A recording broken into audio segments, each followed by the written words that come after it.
प्यारे बच्चों, आज हम आपको ट्रैफिक के असूल बताएंगे।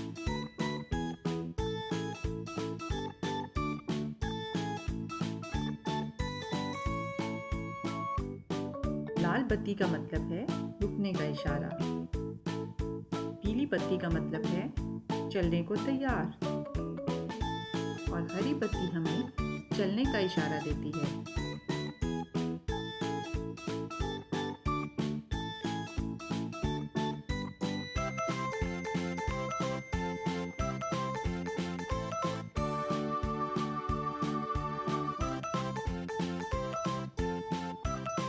सड़क पार करने के लिए ज़ीब्रा क्रॉसिंग का इस्तेमाल करें।